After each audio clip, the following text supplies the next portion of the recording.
Hello children, welcome to us education. आज हम करेंगे 7वीं क्लास की हिंदी की किताब दूरवा का 12वां चैप्टर शहीद झलकारी बाई। इसके हम करेंगे प्रश्न उत्तर। तो आइए देखते हैं कि आपका पहला प्रश्न क्या है। पहला प्रश्न है पढ़ो, समझो और करो।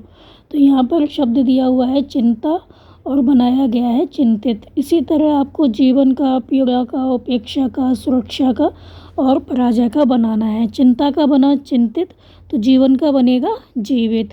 पीड़ा का बनेगा पीड़ित, उपेक्षा का बनेगा उपेक्षित, सुरक्षा का बनेगा सुरक्षित और पराजय का बनेगा पराजित। फिर आपका अगला प्रश्न है कि अपने प्राणों के बलिदान का अवसर आ गया है।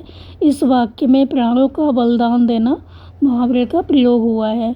तो नीचे कुछ और मुहावरे दिए गए हैं, इनका अपने वाक्यों में प्रयोग करो। जैसे है टूट पड़ना, तो पुलिस चोर को देखते ही उस पर टूट पड़ी। निढाल होना, पूरे दिन काम कर करके मैं निढाल हो गया हूँ। वीरगति पाना, वीरगति पाना एक वीर के लिए शान की बात होती है, सम्मान की बात होती है। शहीद हो जाना, भगत सिंह अपने देश के लिए शहीद हो गए। प्राणों की बाजी लगाना, सैनिक अपने देश के लिए प्राणों की बाजी लगा देते हैं।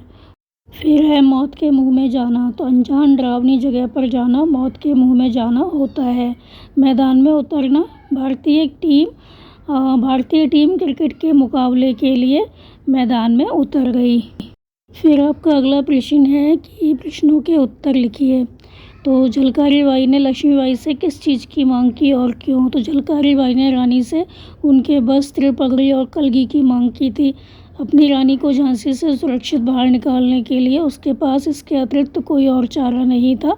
वह निर्णायक युद्ध लड़ने जा रही थी, अतः उसने यह योजना बनाई और रानी से कपड़ों की मांग की ताकि रानी जो है वो सुरक्षित रह सके। फिर आपका अगला प्रश्न है जनरल, झांसी की रानी को जिंदा पकड़ना तुम्हारे बूते की बात नहीं है, यह किसने, किससे और क्यों कहा? जनरल, झांसी की रानी को जिंदा पकड़ना तुम्हारे बूते की बात नहीं है, यह पंक्ति कही थी झलकारी बाई ने अंग्रेज़ों के जनरल, इनका नाम था रोज़, तो जनरल रोज़ को कहा था उन्होंने ऐसा इसलिए कहा था ताकि उनको समझ में आ जाए, जो जनरल है उनको समझ में आ जाए कि रानी को पकड़ना इतना आसान नहीं है। झांसी की रानी को पकड़ना कोई बच्चों का खेल नहीं है, बहुत मुश्किल है उनको पकड़ना। फिर आपका अगला प्रश्न है झलकारी बाई का क्या हुआ? तो झलकारी बाई का क्या हुआ था? तो झलकारी बाई ने युद्ध के मैदान में वीरगति पाई थी, उनकी मौत हो गई थी। झलकारी बाई अपनी रानी के स्थान पर मैदान में युद्ध करने गई थी। तो इस तरह वह अपनी अंतिम सांस तब तक अंग्रेजी सेना को धोखा देती रही जब तक रानी सुरक्षित किले से बाहर नहीं निकल गई। उसने अपने प्राणों की आहुति देकर रानी को सुरक्षित किले से बाहर निकाल दिया। आपका अगला प्रश्न है खोजबीन। इसमें है कि आज़ादी की लड़ाई में हिस्सा लेने वाली कुछ महिलाओं के नाम बताओ। मतलब खोजबीन करो कि आज़ादी की लड़ाई में हिस्सा लेने वाली कौन कौन सी महिलाएं थीं। तो आज़ादी की लड़ाई में हिस्सा लेने वाली बहुत सी महिलाएं थीं, जिनमें उनका नाम है रानी चिन्नम्मा, सरोजनी नायडू, कस्तूरबा गांधी, महादेवी वर्मा, सुभद्रा कुमारी चौहान, विजयलक्ष्मी पंडित, मैडम भीकाजी कामा, पद्मजा नायडू, सुचेता कृपलानी, अरुणा असफ अली और सिस्टर निवेदिता। ये सारी जो महिलाएं थीं इन्होंने आज़ादी की लड़ाई में हिस्सा लिया। फिर है रानी लक्ष्मीबाई के बारे में सुभद्रा कुमारी चौहान की एक प्रसिद्ध कविता तुमने पढ़ी या सुनी होगी, उसकी कुछ पंक्तियाँ अपनी कॉपी में लिखो। तो सुभद्रा कुमारी चौहान की बहुत ही फेमस कविता है जो कि है चमक उठी सन 57 में, वो तलवार पुरानी थी, बुंदेले हर बोलों के मुँह, हमने सुनी कहानी थी। तो इस कविता की आपको कुछ लाइनें लिखनी हैं जो कि आप कोई भी लिख सकते हैं। जैसे कि सिंहासन हिल उठे, राजवंशों ने भ्रुकुटी तानी थी, बूढ़े भारत में आई फिर से नई जवानी थी, गुमी हुई आज़ादी की कीमत सबने पहचानी थी, दूर फिरंगी को करने की सबके मन में ठानी थी, दूर फिरंगी को करने की सबने मन में ठानी थी। चमक उठी सन 57 में, वह तलवार पुरानी थी, बुंदेले हर बोलों के मुँह, हमने सुनी कहानी थी, खूब लड़ी मर्दानी, वह तो झांसी वाली रानी थी। फिर आपका अगला प्रश्न है कि तुमने इस एकांकी को अच्छी तरह से अवश्य समझ लिया होगा। अब इस पाठ के आधार पर स्वयं कुछ प्रश्न बनाकर लिखो। इनके उत्तर भी लिखो। यदि तुम चाहो तो उत्तर देने के लिए अपने साथी से प्रश्नों की अदला बदली भी कर सकते हो। तो ये प्रश्न जो है वो आप अपने आप करेंगे। आपके स्कूल में जो प्रश्न लिखवाती है मैडम, आप वो लिख लेंगे और याद कर लीजिए।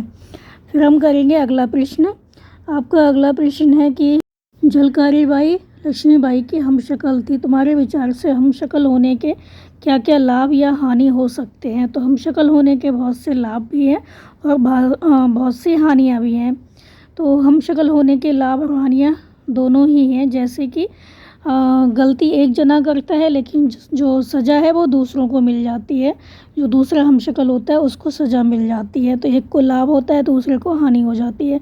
किसी को धोखा भी आसानी से दिया जा सकता है। हमशक्ल होने का फ़ायदा ये है कि किसी को भी धोखा दिया जा सकता है बहुत आसानी से, और एक दूसरे का बचाव भी किया जा सकता है। इसका लाभ क्या है कि एक दूसरे का बचाव किया जा सकता है। जैसे झलकारी बाई ने किया, उसने हमशक्ल होने का फ़ायदा उठाकर अंग्रेज़ों को धोखा देते हुए रानी लक्ष्मीबाई की जान की रक्षा की। तो हमशक्ल होने का ये भी फ़ायदा होता है। बहुत से लोग आजकल क्या करते हैं, हमशक्ल होते हैं तो जो एग्ज़ाम वगैरह होते हैं, प्रतियोगी परीक्षाएं होती हैं, तो एक जो भाई होता है वो दूसरे भाई का पेपर दे आता है, जिसको जो आता है वो दे आता है। तो बहुत से फ़ायदे भी हैं और बहुत से नुकसान भी हैं। अगला प्रश्न है कि इस एकांकिका कक्षा में अभिनय करो। तुम बिना किसी अतिरिक्त सामग्री के भी नाटक का मंचन कर सकते हो। तो ये प्रश्न आप अपने आप करेंगे। इसमें आपको क्या करना है, जो एकांकी है ये, इसका अभिनय करना है, नाटक करना है। तो ये थे आपके इस चैप्टर के प्रश्न उत्तर बच्चों। आप इनको अच्छे से समझ कर याद कर लीजिए और हमारे चैनल आशा एजुकेशन को लाइक कीजिए, सब्सक्राइब कीजिए और शेयर करना बिल्कुल मत भूला करिए। Thank you.